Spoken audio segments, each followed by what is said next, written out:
Les problèmes politiques en Afrique, nés de l'échec du politique à travailler et à instaurer des États de paix et réconcilier ses citoyens, interpellent tous.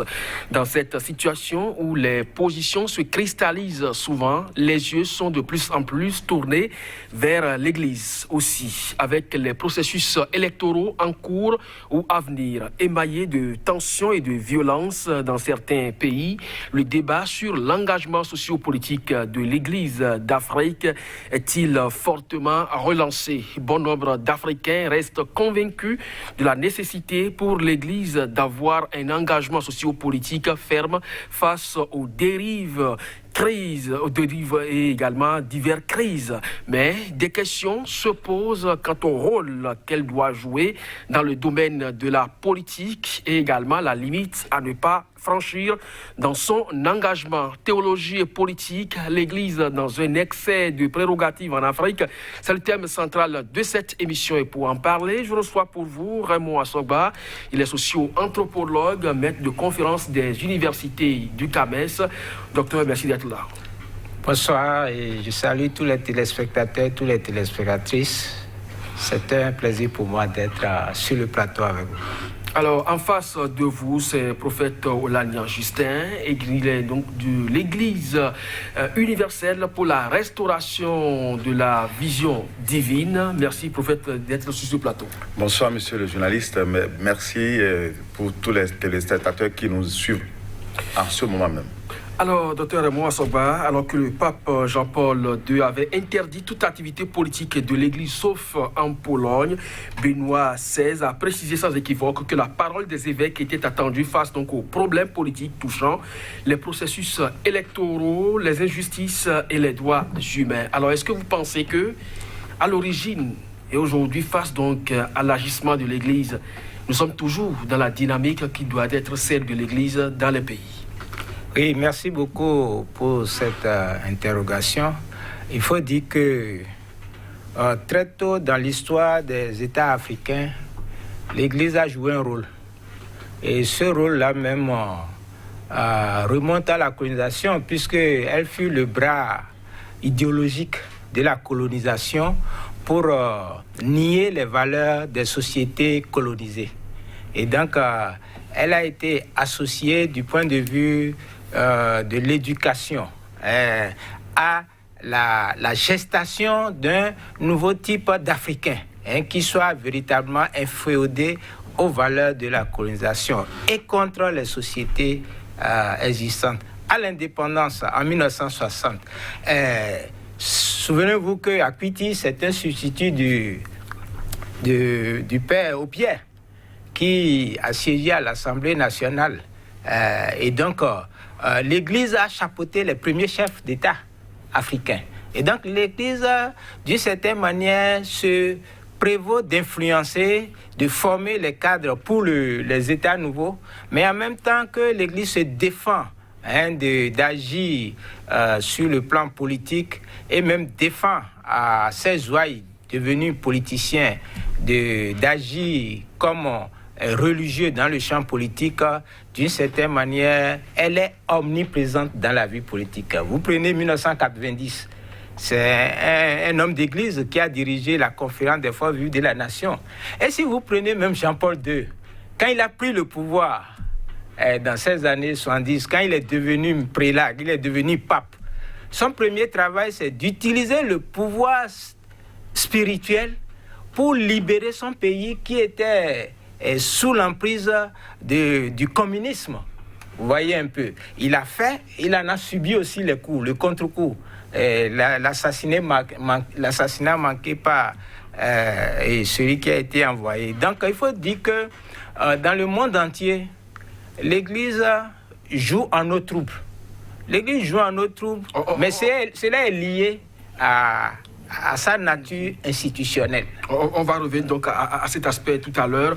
Écoutez donc d'abord le prophète Olania sur la question. Est-ce que cet engagement prononcé de l'Église, cet activisme politique de l'Église est quand même accepté par la parole? Selon Dieu, l'Église est cette entité qui a en charge l'éducation de toutes les couches sociales afin de permettre à toute la création de craindre Dieu. Si nous prenons le livre de Matthieu 16, à partir du verset 13 à 19, Dieu a dit à Pierre, parce qu'il a posé une question à tous ses apôtres, il leur a demandé, qui dites-vous que je suis? Je suis qui pour vous? Et Pierre a répondu en disant, tu es le Christ, le Fils du Dieu vivant. Et par rapport à cette réponse, Jésus lui a dit, sur toi, Pierre, je bâtirai mon église. Ça veut dire quoi? L'église, c'est-à-dire, selon Dieu, doit être cette entité qui doit enseigner toutes les couches sociales et de les permettre à connaître Dieu et à craindre Dieu. Mais aujourd'hui, ce à quoi nous assistons, mais c'est le contraire. Je suis entièrement d'accord avec vous que l'Église a quitté le principe de Dieu. L'Église ne reconnaît plus Dieu aujourd'hui. L'Église enseigne quoi aujourd'hui? C'est pourquoi vous allez voir nos devanciers, sinon les devanciers, dans tous ces paramètres-là. L'Église a quitté le principe de Dieu. Dieu n'est plus au centre de l'Église. Sinon, comment comprendre que cette entité qui a en charge d'enseigner la vérité, parce que quand on ne vous amène pas à connaître Dieu, facilement, vous allez commettre des actes répréhensibles. Et c'est normal. Vous pensez que ne pas être dans la vérité fait que l'Église n'est plus vraiment dans son rôle? Bien sûr, l'Église n'est plus dans son rôle. Parce que la politique, ça ment, c'est ça? Non, parce que l'Église a quitté Dieu. L'Église a perdu Dieu. L'Église a perdu Dieu. L'Église n'enseigne plus la vérité. Et lorsque l'Église quitte son rôle qui lui a été confié, bon, c'est fini. Il ne peut que faire ce que les hommes vont demander. L'Église, c'est d'abord une institution, mais il y a aussi les hommes qui dirigent l'Église. Donc vous êtes aussi prophète, donc vous faites partie donc, de ceux-là. Ça veut dire que vous n'êtes plus dans la vérité. C'est pourquoi chaque fois quand je viens ici, je dis quelque chose que le monde doit chercher à comprendre. Lorsque vous quittez la vérité, dites-moi, tout ce que l'Église enseigne aujourd'hui vient de la Bible? Non. Non. Ce que l'Église enseigne aujourd'hui ne vient plus de la Bible. L'Église enseigne ce qui lui vient au cœur. Je donne un exemple. Le système que l'Église même nous a imposé depuis 2021 ans vient de qui? Mais ne vient pas de Dieu. Et lorsque l'Église, même qui doit enseigner la vérité, se retrouve dans le faux, mais elle ne peut que faire ce que nous voyons aujourd'hui. Elle ne peut que faire la politique. Alors que l'Église est censée jouer un rôle impartial. L'Église ne doit pas se mettre d'un côté pour brimer l'autre côté. Alors, Dr. Raymond Soba, ça pose donc le problème de l'organisation. Vous parlez tout à l'heure de l'aspect institutionnel de cette Église-là. Qu'est-ce qui vous dérange dedans? Non, il faut constater qu'il y a plusieurs types d'églises. Il n'y a pas l'Église, il y a les églises. Il y a l'Église catholique. Ensuite, il y a les églises du réveil. Et il y a, vous prenez par exemple l'église méthodiste protestante. C'est une autre église. Et donc aujourd'hui, nous avons plusieurs types d'églises. Mais tout le monde parle de la bonne nouvelle. Oui, tous parlent, toutes partent du livre. Ils partent de la Bible. Mais vous allez constater que l'Église catholique, par exemple, a perdu, depuis Constantin, elle a perdu la prérogative d'être détentrice de la vérité. Et donc, en France, par exemple, il y a eu la césure entre l'État et l'Église. En Afrique, maintenant, il y a des églises de l'identité, c'est-à-dire qui inculture, comme, si vous me prêtez le mot, le message à partir des valeurs africaines. Il y a des églises qui parlent, qui abordent le côté de la libération. On parle de l'évangile de la libération, c'est-à-dire que face au problème du peuple, il y a un certain nombre d'églises qui se positionnent et qui aujourd'hui se disent qu'on ne doit plus se cantonner à l'évangile. Il faut maintenant que l'évangile aide à aborder les questions de justice sociale, les questions de répartition de la richesse nationale, et là, la question de liberté sur le terrain politique. Mais oui, vous ne pensez pas que c'est une bonne chose, ça? Oui, disons que oui, bien sûr, parce que en fait, l'Église, quand on dit l'Église est telle que l'a défini le prophète, vous voyez un peu, c'est la communauté des catholiques. C'est la communauté des catholiques. Mais il n'y a pas que les catholiques dans la société. Vous prenez la société béninoise, vous allez en Côte d'Ivoire, vous allez un peu partout. Il n'y a pas que les catholiques dans la société. Et mieux, aujourd'hui, de par certaines positions, l'Église n'est plus à même de gérer les opinions dans la société. Mais depuis Vatican, par exemple, II, l'Église catholique accepte aujourd'hui, et c'est là que je suis d'accord avec lui, que la question de la vérité ne détermine plus l'Église aujourd'hui dans ses actions dans la société. Aujourd'hui, l'Église catholique, par exemple, accepte les questions de l'homosexualité, l'homoparentalité, la liberté d'expression qui n'était pas acceptée avant. Vous voyez un peu. Donc, tout évolue. Est-ce que oui, tout évolue. Il y a une confusion. Il y a une confusion, il y a un imbroglio, vous voyez un peu, qui fait que justement, nous nous retrouvons dans une situation de cadre religieux à géométrie variable. Ok. On va donc en parler tout à l'heure. Alors, prophète, vous estimez que l'Église a dévié, n'est plus donc dans son essence originelle, qui est donc de dire la vérité, d'enseigner donc la morale. Aujourd'hui, je l'ai dit tout à l'heure, vous êtes prophète aussi, donc vous vous relevez de cette même Église. Puis même si on admet l'expression des Églises, comme le professeur est en train de l'exprimer, alors mais qu'est-ce qui a véritablement changé et pourquoi les hommes en sont arrivés à cette extrémité et surtout leur engagement aujourd'hui au niveau de la politique, ce qui ne devrait pas être le cas? Merci, monsieur le journaliste. J'ai dit tout à l'heure que l'Église a quitté le principe de Dieu. L'Église a quitté le principe de Dieu à cause des intérêts. Parce que aujourd'hui, quand vous prenez l'histoire des églises, surtout à partir de l'église primitive, vous allez voir que c'est les intérêts qui ont fait que nous sommes venus jusqu'à ce point aujourd'hui. Parce que personne ne pense plus à Dieu, personne ne pense plus à la parole, personne ne pense plus à la vérité, malgré toutes ces mises en garde que Dieu nous donne dans la Bible. Je donne un exemple. Selon Daniel 7, verset 25, Dieu nous avait prévenu depuis le prophète Daniel que le temps viendra où l'ennemi va changer tout ce qui est mis en place par Dieu, tout ce qui est sur le plan organisationnel, surtout concernant le temps de Dieu, que tout sera changé. Et que si ces enfants, ces saints, ne font pas attention, ils iront en captivité. Mais ce changement est venu aujourd'hui. Mais quel homme de Dieu, depuis le sommet jusqu'à là où nous sommes, parle de ce changement? Personne. Tout le monde est d'accord pour le changement du temps et personne n'en parle. Et comment on peut prêcher la parole de Dieu, la vérité dans le mensonge? Parce que on dit que l'Église est cette entité qui doit amener, qui doit, au travers ses enseignements, parce que chaque enfant qu'on enseigne bien est un homme qu'on gagne, mais chaque enfant qu'on enseigne très mal est un homme qu'on détruit. Donc l'Église qui a en charge l'éducation vraie au travers de la parole de Dieu pour amener toute la création à craindre Dieu, si cette entité quitte la vérité, quitte le principe de Dieu, mais elle ne peut que faire ce qui lui va venir par la tête. Donc, c'est-à-dire, le mensonge aujourd'hui a pris corps et tout le monde est dedans. C'est pourquoi chaque fois quand je viens ici, là, oui, je dénonce cet aspect-là. Quand vous parlez de mensonge, ça peut quand même choquer à partir du moment où, par exemple, il y a un aspect très important puisque nous parlons de l'activisme politique de l'Église.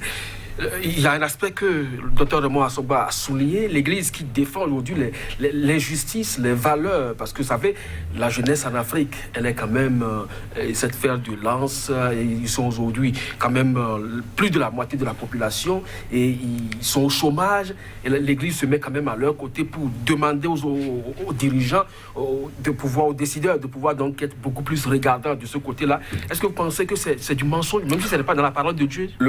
Le rôle de l'Église est plus spirituel que physique. Vous pensez que l'Église doit rester à prier pour que ça... Pas seulement prier. Lorsque l'Église représente quoi à côté de la politique. L'Église, c'est une entité spirituelle qui doit faire quoi? Si l'Église joue bien son rôle, mais n'allons pas voir tout ce que nous sommes en train de voir aujourd'hui. C'est parce que l'Église a perdu, il a perdu sa vision. C'est pourquoi tout ce qui arrive aujourd'hui, parce que Dieu est le détenteur de la paix. C'est lui qui donne à manger, c'est lui qui nourrit tout le monde. Bon, maintenant, si vous, qui devez normalement faire le travail, si vous n'accomplissez plus ce que vous devez faire, mais bonjour la catastrophe. Parce que si l'Église est toujours dans son rôle-là, n'allons jamais voir ces mots que nous vivons aujourd'hui dans le monde. Jamais. Ah bon? Jamais. Totalement à son part. Voilà donc la position du prophète. En RDC, par exemple, vous vous rappelez, au moment où le président Joseph Kabila, désormais ex-chef d'État, ne voulait donc pas organiser les élections. Il y a le cardinal Roland Mosengo qui s'est affiché, d'aucuns l'ont qualifié même d'opposant au président Joseph Kabila. Alors cet activisme politique de la part de ce prélat, vous trouvez ça normal? D'une certaine manière, oui. Dans la mesure où, dans la gestion de l'État africain, et je vous ai dit que l'Église est une institution qui est une interlocutrice de premier plan. D'accord? Et vous savez que les églises ou l'Église catholique s'est donné un instrument politique au niveau de l'épiscopat. Lorsque l'épiscopat se réunit, il fait une adresse à toute la communauté et tient compte de tout l'état de la nation.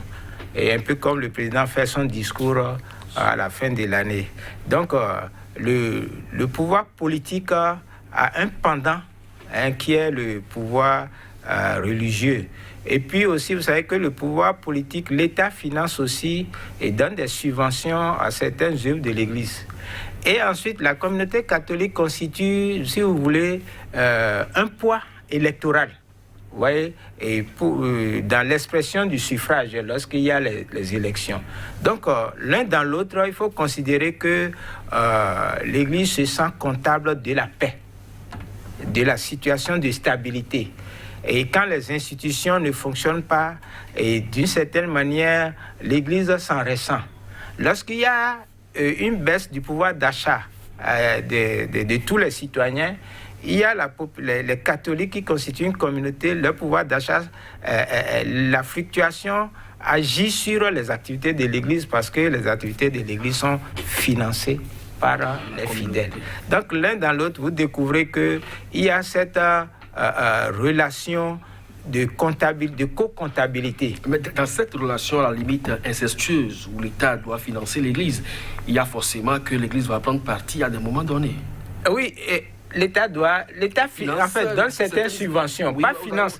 L'État ne finance pas l'Église. Oui, mais l'État donne par des exemple dans le domaine de l'éducation. Oui, mais quand ça se passe comme ça, est-ce que vous pensez que l'Église peut véritablement, à des moments donnés, prendre position et dire à cet État-là, disons que c'est pourquoi justement, en fait,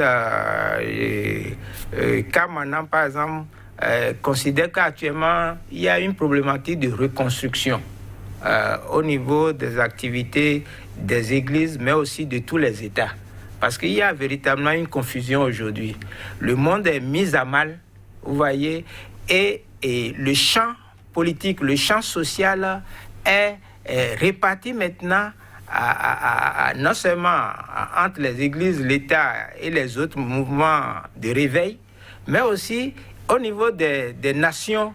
Il y a les cultures nationales qui se réveillent et qui s'organisent et qui font que au niveau de la population des fidèles, il y a une déperdition au niveau de l'Église. Donc l'Église se donne... On va venir au choc culturel tout à l'heure pour pouvoir donc votre analyse. Alors prophète Olania, dites-nous, lorsque vous acceptez quand même que l'État finance certaines de vos actions, est-ce que cette position d'impartialité que vous voulez quand même au niveau de l'Église peut s'observer? Mais non, parce que lorsque c'est l'État qui vous finance, mais vous êtes obligé de jouer le rôle qu'il va vous demander. Mais Parce ici, il est question, le docteur l'a rectifié tout à l'heure, ce n'est pas un financement du fonctionnement de l'Église, mais certaines œuvres, par exemple un don pour les écoles, l'État peut le faire, et donc aussi bien les écoles confessionnelles que les écoles au niveau étatique reçoivent au même titre le financement. Donc ça, ce n'est pas encore un financement. Oui, même si ce n'est pas un financement, comme le dit le mot, mais c'est quand même un apport. Oui, c'est une contribution. C'est pourquoi je dis toujours ce que je dis. Lorsque quelqu'un vous vient comme ça en aide, si votre existence est basée sur la parole de Dieu, quel que soit ce que celui-là va vous demander et qui sera contraire à la parole de Dieu, vous devez lui dire non. C'est l'Église qui a en charge l'éducation même des présidents de la République. Lorsque l'Église les enseigne bien, lorsque l'Église leur enseigne la vérité, cette vérité va les amener à craindre Dieu. Et celui qui craint Dieu ne peut plus commettre des impairs. Parce que lorsque vous créez Dieu, Dieu est en vous, Dieu descend en vous. Et si Dieu descend en vous, vous devenez temple de Dieu. Donc, vous ne pouvez plus commettre des impairs dans la société. Donc, c'est pourquoi je dis, le rôle de l'Église même là a été bafoué par les dirigeants de ces églises, parce qu'ils ne comprennent plus ce qu'ils représentent véritablement, c'est-à-dire l'institution qu'ils représentent véritablement, ils ne le savent plus. C'est pourquoi aujourd'hui, lorsque l'État commence par apporter ses aides, bon, ça les influence et tout le monde est troublé. Et quand ce même État vient demander leur secours, c'est-à-dire demander le soutien, demander à se faire accompagner, surtout dans des actes qu'eux-mêmes peuvent reprocher, et ils ne disent plus rien. Donc, je dis, l'Église, c'est parce que l'Église a perdu Dieu. C'est pourquoi l'Église ne sait plus ce qu'il faut faire aujourd'hui. L'Église fait la volonté de l'homme qui est devant lui. L'Église fait la volonté de l'homme qui est devant lui, alors que l'Église est censée faire la volonté de Dieu. Mais est-ce que, voilà, Dieu aussi n'a pas demandé de se soumettre aux dirigeants, de respecter quand même ceux qui sont installés, parce que... Après, à quelles conditions? Il y a des conditions. Bien sûr, il y a des conditions. Lorsque le dirigeant vous demande ce que Dieu reprimande, mais vous ne pouvez pas le faire. Nous nous soumettons aux autorités parce que les autorités ont en charge de la gouvernance du pays. Et l'Église, à côté de ces gouvernants, doit leur donner de beaucoup de conseils, surtout sur le plan spirituel. Quand vous lisez la Bible de Genèse à Apocalypse, vous allez toujours voir que quand il y a un roi, quand Dieu choisit un roi, il lui donne toujours un prophète derrière. Et le roi, lui, il gère le physique, le prophète, lui gère le spirituel. Et c'est le spirituel qui contrôle le physique. Ça veut dire quoi? Le roi doit écouter le prophète. Ça veut dire le dirigeant doit écouter l'Église. Si et seulement si l'Église est dans le rôle de Dieu, dans la parole de Dieu. Si l'Église sort de la parole de Dieu, mais Dieu livre toutes ces entités-là à la perdition. C'est pourquoi aujourd'hui, nous assistons à tout ce que nous voyons. Est-ce que jusqu'à aujourd'hui, l'Église est toujours dans la vérité de Dieu? Est-ce que l'Église est dans le principe de Dieu? Est-ce que l'Église est dans le système de Dieu? Non. Mais si l'Église n'est plus dans le système de Dieu, mais l'Église peut faire quoi maintenant devant le dirigeant? Rien. Parce que le dirigeant, dans ce cas, va le dominer. C'est pourquoi chaque fois, moi, je crie.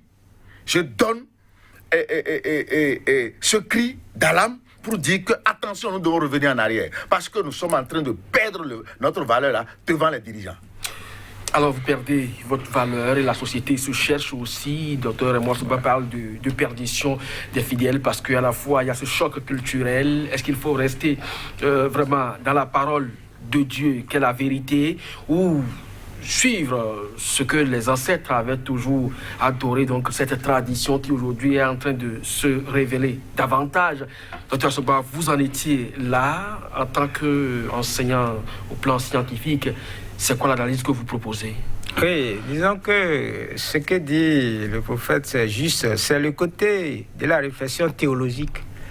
Mais dans l'interface, l'Église en interface avec le volet politique et l'organisation de la société, c'est l'axe idéologique qui intervient dans la mesure où ici, ne sommes plus dans un état théologique, un peu comme l'Église a eu l'exclusivité depuis Constantin, Clovis, Philippe le Bel, ou le fils de Charles Martel, qui a accordé le bras armé de la police et de la gendarmerie à l'Église. Ici, nous sommes dans une société éclatée. Et donc, ça veut dire que, vous avez, l'État n'a plus pour interface l'évêque, ni le Vatican. L'État a comme modalité d'organisation la complémentarité de l'Assemblée nationale, de la Cour constitutionnelle, et puis lui-même en tant qu'organe d'exécutif. C'est dans ça que nous sommes, vous voyez. Donc, la société n'est plus la société d'avant. Il y a un véritable réveil, parce que aussi, l'Église, disons que l'Église n'a plus cette exclusivité d'interlocution avec l'État. Et donc, l'Église a perdu du pouvoir. Vous voyez en Côte d'Ivoire, les pasteurs, l'Église a voulu marcher et le président a joué de l'influence de l'exécutif. La marche n'a pas eu lieu. Au Bénin, actuellement, vous voyez qu'il y a plusieurs sons de cloche du point de vue de l'épiscopat qui a fait une publication qui s'est prononcé sur les acquis de la conférence nationale qui ont été un peu dévoyés. Il y a eu 4 églises la dernière fois qui sont réunies pour faire une adresse au peuple et demander à ce que le peuple accepte que les élections se déroulent en fonction des tests qui ont été votés. Vous voyez un peu. Donc ici, il y a un flou. Il y a un flou, et ce flou-là est dû au fait que le jeu politique même n'est pas prononcé en termes des lignes de force avec des rigidités, c'est-à-dire des points d'ancrage qui montrent que face à celui qui a le pouvoir, il y a des forces politiques et qui véhiculent des courants de pensée dans la population. Vous prenez aujourd'hui au Bénin, il n'y a pas de césure, il n'y a pas de rupture dans le sens où la société n'est pas est bloquée. On a le sentiment que tout le monde est bonhomme, c'est-à-dire chacun va à ses occasions, comme si les échéances qui arrivent ne sont pas des échéances cardiaques. Et on voit ça un peu partout dans l'Afrique. Vous avez cité la RDC, vous voyez au Cameroun, Paul Biya qui rempile, au Congo. Idriss Déby aussi, 30 ans qui rempile. Il sera aussi candidat.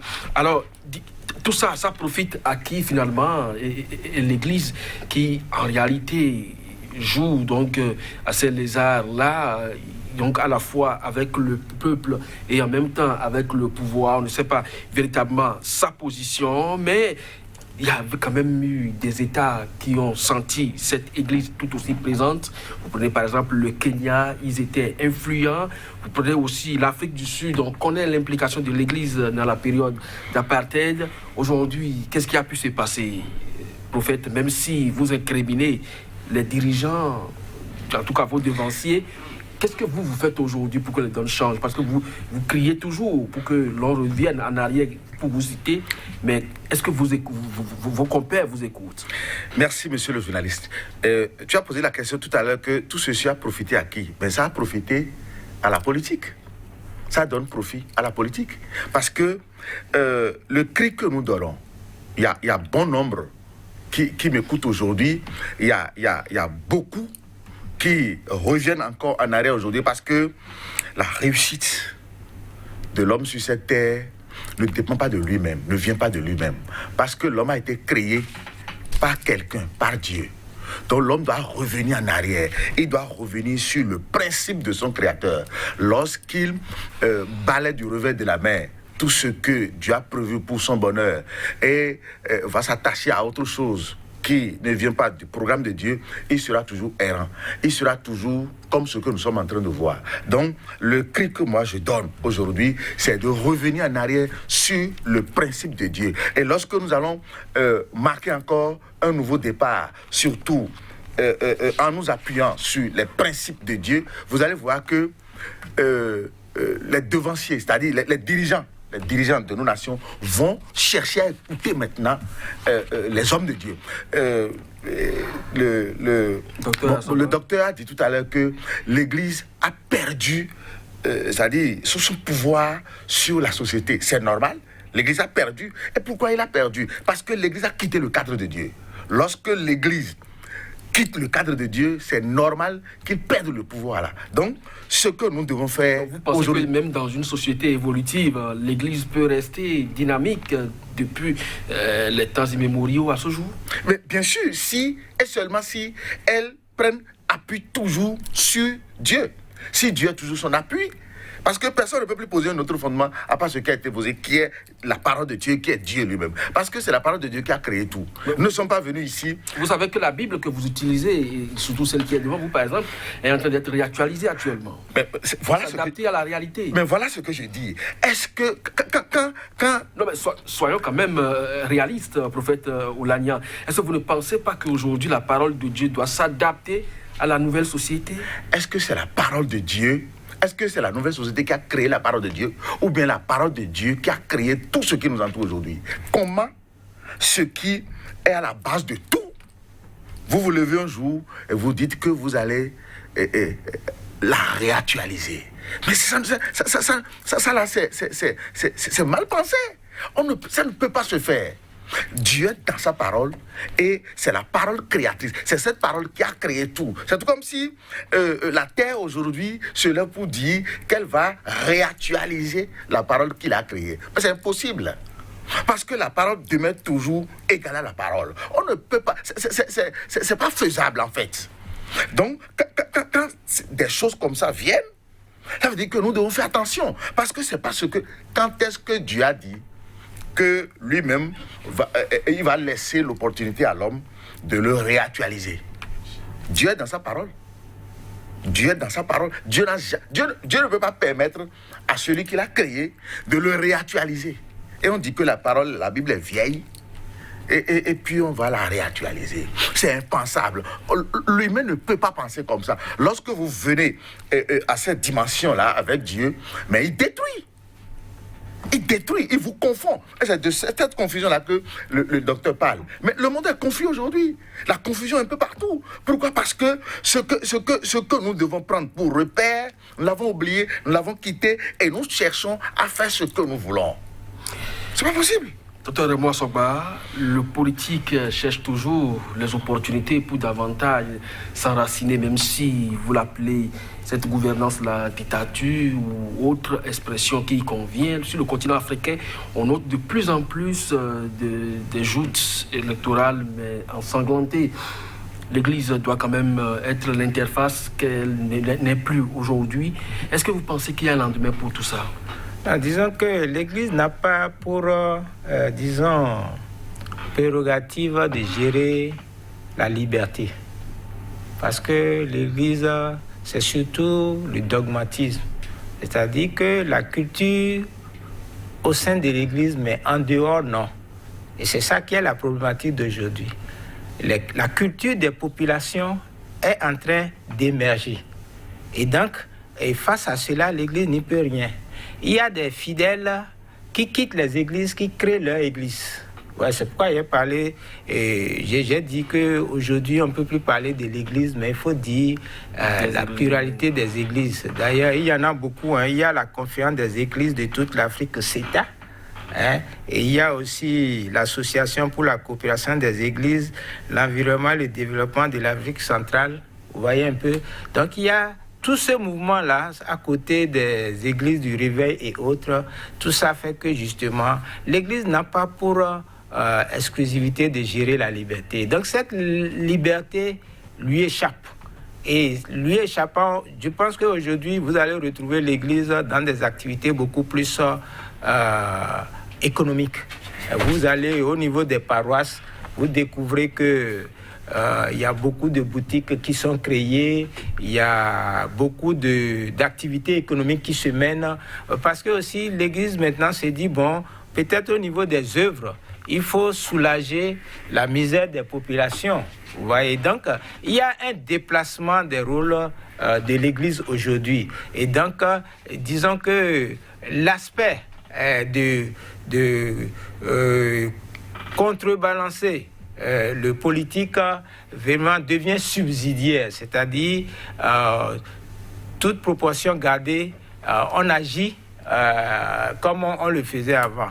De l'autre côté aussi, il faut reconnaître que c'est à nous maintenant aujourd'hui de revoir, de redéfinir l'identité de nos États, de nos sociétés. Parce que justement, effectivement, nous ne pouvons plus toujours nous reposer sur d'autres auteurs pour dire quel type de société nous avons. Parce que même le politique, là aussi, est essoufflé. Vous voyez aujourd'hui le retour des pouvoirs uniques, hein, et cautionné encore par l'oligarchie financière internationale. Donc, dans cette situation, on connaît, nous avons déjà vécu de 1975 à 1989 cette situation. On s'est dit, bon, quelle plus-value y a-t-il là?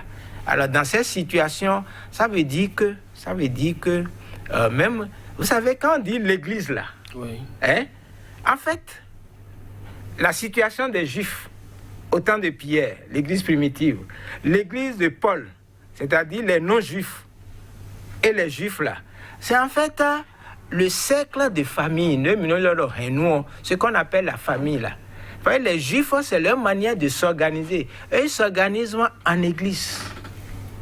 Vous voyez. Et dans nos pays, le réveil des cultures endogènes démontre que les strates sociales s'organisent aussi à l'intérieur de leur structure. Donc, véritablement, il faut prendre conscience et remarquer qu'aujourd'hui, la catégorie église là, il faut relativiser ça. Vous voyez, dans l'utilisation des mots pour exprimer nos rapports sociaux dans la société. Alors, prophète Oulania, cette perversion que vous dénoncez aujourd'hui, est-ce que vous pensez qu'on peut renverser la tendance? On va la renverser. Et d'ici là, parce que Dieu, il est toujours présent dans sa parole. Et comptant sur lui, on va la renverser. Quelle est la parole de Dieu qui vous donne cette assurance-là? Parce que quoi? Nul n'est au-dessus de Dieu. Dieu, il est au-dessus de tout. Il a le pouvoir suprême, il a la primauté sur tout ce qui existe. Donc, comptant sur lui, soyez sûr, et d'ici là, on va renverser tout. Tout va revenir encore dans l'ordre. De plus en plus, on note les enlèvements des prêtres, vous les avez suivis. Ça s'est passé tout dernièrement au Cameroun, au Burkina Faso. Malheureusement, celui qui a été enlevé a été retrouvé mort. En Centrafrique, vous vous rappelez les conflits entre les anti-Balaka et les Seleka.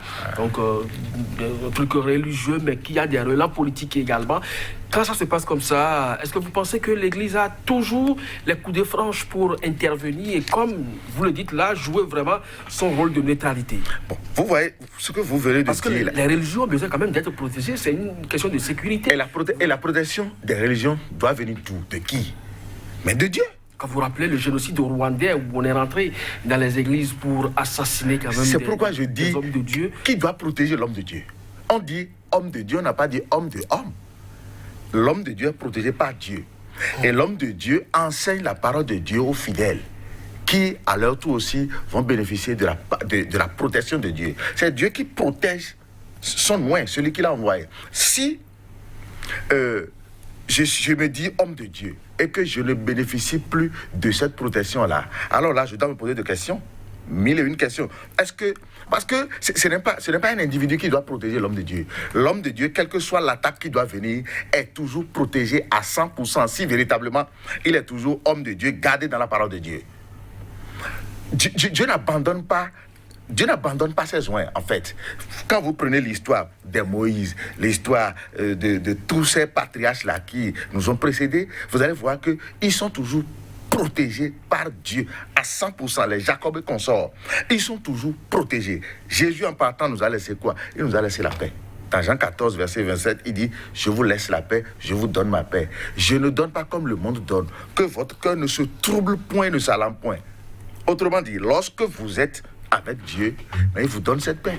Et dans cette paix, vous allez retrouver aussi la sécurité divine, la sécurité de Dieu. Et lorsque vous êtes dans la sécurité de Dieu, quel que soit les bombes qu'on va vous envoyer, quel que soit ce que l'homme va décider pour aller vous tuer, il ne vous verra jamais. Mieux, on dit, ils mangeront leur propre chair et ils s'énivreront de leur propre sang.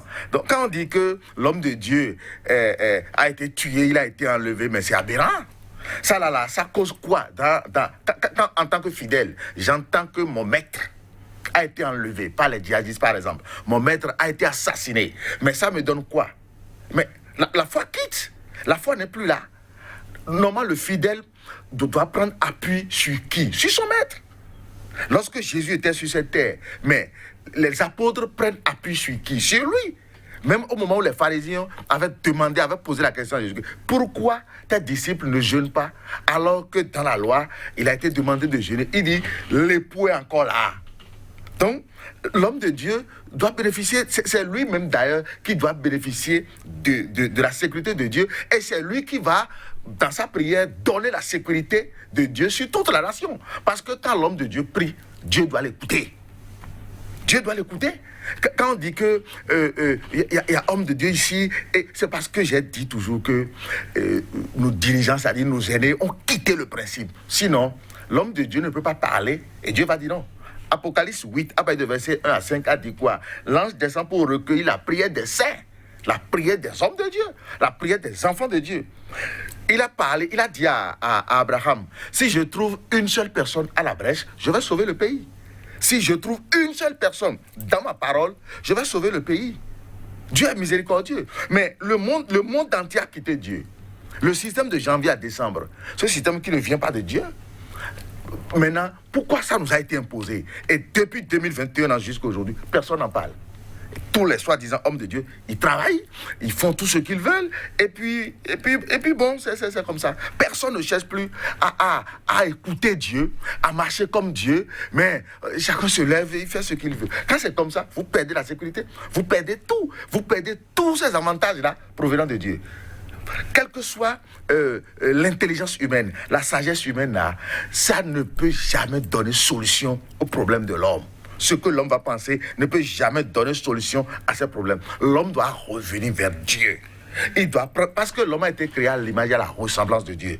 La seule créature parmi les 7 jours qui a été créée à l'image et à la ressemblance de Dieu, mais c'est l'homme. Ça veut dire quoi? L'homme debout doit regarder Dieu pour son appui. Comme le poisson aussi dans l'eau. Lorsque vous le sortez de l'eau, même si vous ne le touchez plus, le poisson meurt. Lorsque vous déterrez un arbre de la terre, quand vous sortez sa racine de la terre, même si vous ne le touchez plus, l'arbre meurt. De la même manière, lorsque l'homme quitte Dieu, mais il meurt. C'est tout. Donc, aujourd'hui, pour avoir solution à tout ce que nous voyons aujourd'hui, à tout ce qui mine ce monde, nous devons revenir à l'original. Revenir à l'original. Docteur Raymond Assogba, aujourd'hui, on sait, l'Église ne se cache plus, on le dit, on l'a toujours reconnu sur ce plateau, dans ses engagements politiques, à côté du Bénin, le Nigeria, par exemple, les évêques sont allés jusqu'à demander la démission du président Buhari, simplement parce que des fidèles ont été massacrés dans une église. C'est leur rôle. La question de la sécurité, par exemple, des hommes d'église, c'est devenu à la limite politique. Oui, il faut comprendre que, en fait, en Afrique, il faut considérer que pour leur sécurité. Les individus, les institutions sont fatiguées de nous. Les institutions comme Église, présidence, Assemblée nationale, Cour constitutionnelle, les instances comme élections, démocratie, multipartisme sont fatiguées de nous parce que nous n'avons pas l'intelligence, nous n'avons pas l'intellectualité de les manipuler pour les utiliser au mieux du bonheur du peuple. Et donc, c'est des choses qu'on nous a fourguées et comme on passe ça à quelqu'un, mais nous n'avons pas et la maturité pour le faire. Et donc, dans cette situation, nous sommes devenus des végétatifs. Et c'est le plus intelligent qui se dit, bon, je prends ça, je réorganise tout, et puis maintenant, je les oriente dans telle direction. C'est ce que nous vivons aujourd'hui. Il y a une fatigue des institutions de nous, hommes africains, parce que nous n'avons pas pensé les institutions de notre devenir. Et cela est lié à notre histoire de manipuler des institutions que nous n'avons pas inventées. Mais aujourd'hui, nous sommes dans une situation justement du retour du refoulé. Alors, il nous revient, et en tant que classe intellectuelle, et tout le monde y est appelé pour une réflexion juste, c'est-à-dire une rigueur dans la réflexion, et essayer de balancer par-dessus bord les institutions qui ne nous ressemblent plus. Je donne l'exemple. Vous prenez l'Église catholique. Vous savez que quand Constantin a choisi le christianisme pour gouverner, l'Église est devenue, l'Église qui était, c'est-à-dire les chrétiens qui étaient réprimés, sont devenus tout puissants. Et le roi leur a construit des maisons, des cathédrales, etc. Et les clercs étaient nommés à des emplois. À partir de ce moment, vous voyez donc que l'Église a pu jouer un rôle pendant plus de 1000 ans. Vous voyez, de 300 et quelques jusqu'à 1500. Il a fallu que l'Église se mette maintenant à vendre le paradis aux gens, ce qu'on appelle les indulgences, pour que Martin Luther, sorte ses 95 thèses pour dire mais non, allons à la lecture des textes. Et c'est justement ce que fait le prophète là. C'est-à-dire que quand vous lisez les textes au plan de la réflexion théologique, vous avez une compréhension autre que l'autre. Et c'est ça qui a donné les États protestants qui ont produit pour créer le capitalisme. Vous voyez un peu.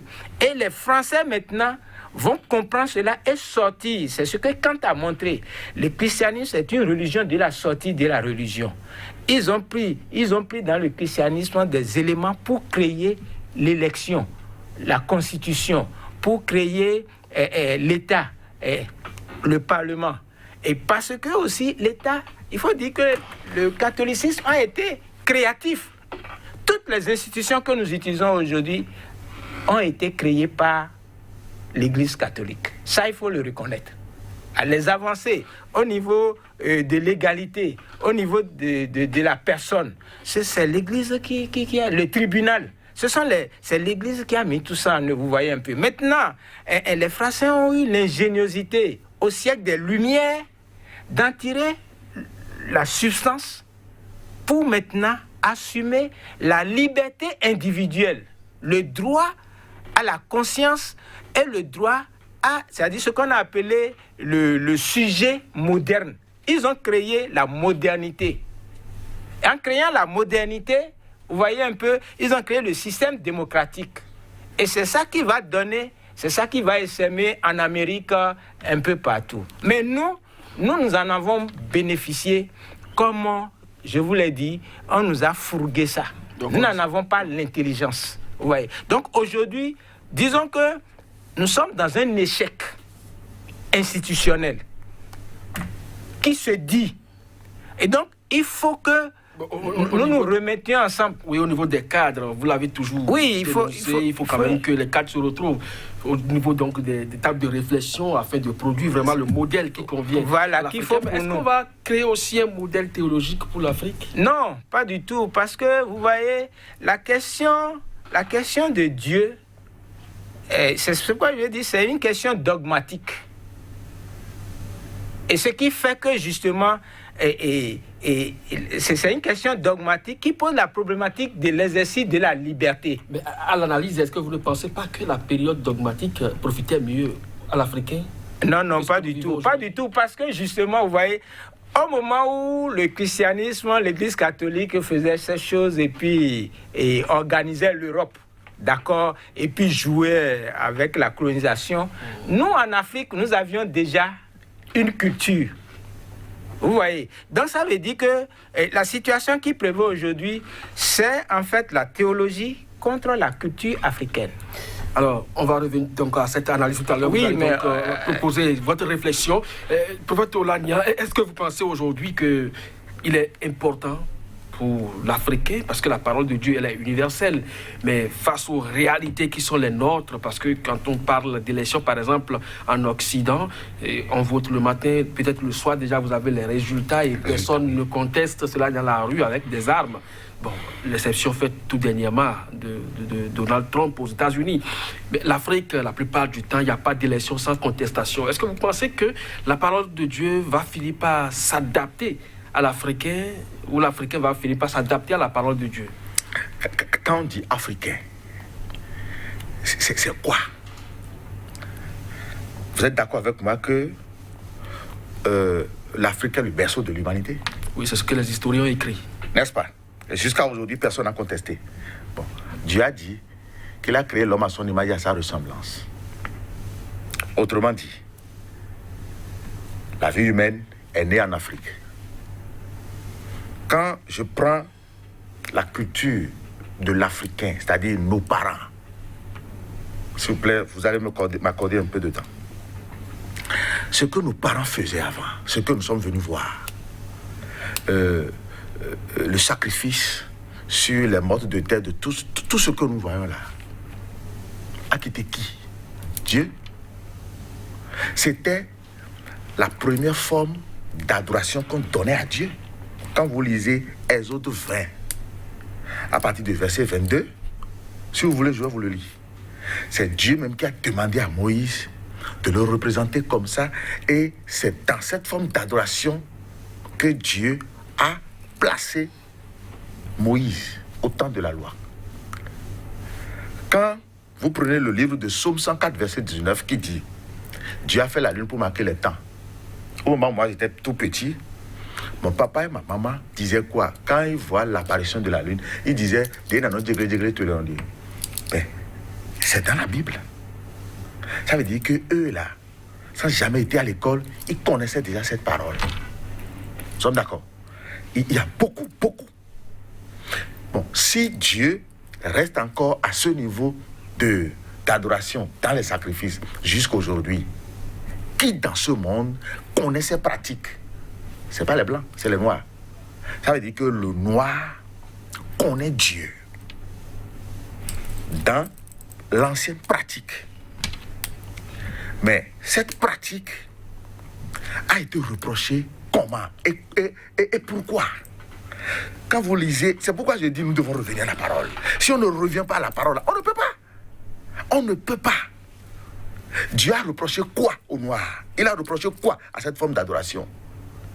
Quand vous lisez Deutéronome 4, à partir du verset 19, à partir du verset 15 à 19 jusqu'à 20, vous allez voir qu'il y a beaucoup de choses que Dieu avait dit de ne jamais les fabriquer pour les associer à lui. Il avait refusé ça. Mais avec le temps, les Noirs commençaient par associer ces choses à la représentation de Dieu. C'est pourquoi Dieu a décidé désormais de faire un dernier sacrifice pour mettre fin à cette forme d'adoration dans la loi. C'est pourquoi il a été question de Jésus-Christ. Mais Jésus est venu faire quoi? Il est venu faire le dernier sacrifice pour que désormais ce que nous avons, nos parents avaient l'habitude de faire, soit reconverti en Jésus-Christ, pour que désormais nous donnons adoration à Dieu au travers de Jésus-Christ. Mais le noir ne sait plus où est Dieu aujourd'hui. C'est pourquoi le noir, surtout le noir, je dis bien surtout le noir, ce n'est pas les occidentaux qui vont nous amener Jésus-Christ, non. Non, c'est pas eux. C'est parce qu'eux, ils ont profité de quoi? Ils ont profité de notre méconnaissance. Mon peuple est détruit parce qu'il lui manque la connaissance.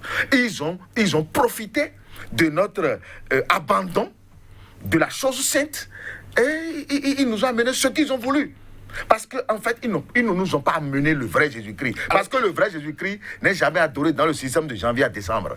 Le vrai Jésus-Christ est adoré dans le système de Nissan Adar, qui est dans la Bible. Donc, le noir surtout, je dis bien surtout l'Africain, il doit revenir ici.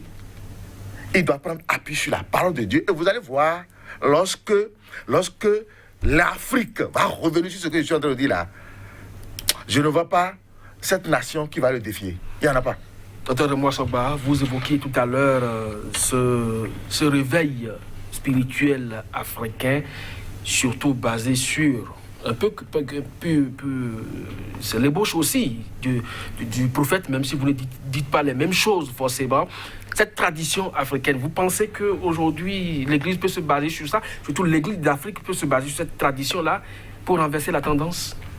Ce qui est sûr, c'est que en 1993, le pape Jean-Paul II, devenu aujourd'hui Saint Jean-Paul II, avait compris qu'il y a une dynamique africaine qui a surgi et qu'il faut enseigner à l'Église catholique de maintenir un dialogue religieux avec les religions traditionnelles. Ça, c'est une réalité. De deux, je pense que l'Église a ses problèmes.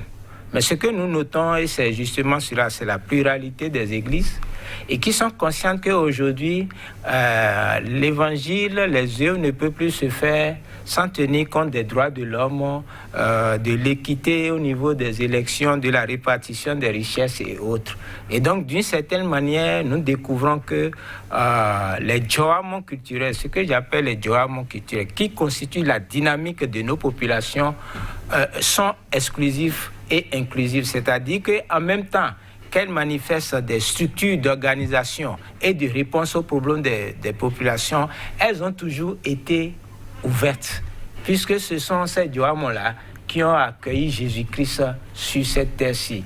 Donc, il revient à l'Église de savoir maintenant les limites à son message, c'est-à-dire être tolérante et accepter que Jésus ne soit pas l'ancêtre des Béninois et des Africains. Vous voyez un peu. C'est en ces termes que cela se résout aujourd'hui pour que les Africains maintenant puissent construire leur existence à partir de leur histoire, là où ils ont été bloqués et les solutions existent pour ça. Professeur Olani, on va bientôt sortir de cette émission. Qu'est-ce que vous proposez concrètement? Ce que je propose est que l'Afrique, si les Africains m'écoutent aujourd'hui, qu'ils reviennent en arrière. Qu'ils reviennent en arrière, connaître leur Dieu. Ce Dieu qui est le créateur absolu du ciel et de la terre. C'est leur Dieu. C'est dans la Bible. Et c'est dans la Bible. Ah bon, mais ce n'est pas les Africains qui ont écrit la Bible. Mais les Africains connaissent la Bible. Les Africains connaissent la Bible. Les Africains connaissent la Bible. Ce n'est pas, vous savez, tout ce qui est ici, là, est écrit en l'Africain. L'Africain connaît la... Sinon, j'ai dit, mon papa et ma maman qui n'ont pas été à l'école, mais comment eux, ils ont su que la Lune... Je donne un exemple encore. Bon, attendez, est-ce que le 1er mars qui vient là va annoncer aussi l'apparition de la Lune? Non. 1er janvier, la Lune n'est pas apparue. 1er février, la Lune n'est pas apparue. Au moment où la Lune était dans sa grande forme, on nous dit, et c'est ce que les Romains nous ont amené, c'est ce que les Blancs nous ont amené. C'est les Blancs qui nous ont amené ce calendrier. Au moment où la Lune était dans sa grande forme, on dit que c'est le 1er jour, que c'est le 1er février. Mais c'est pas possible.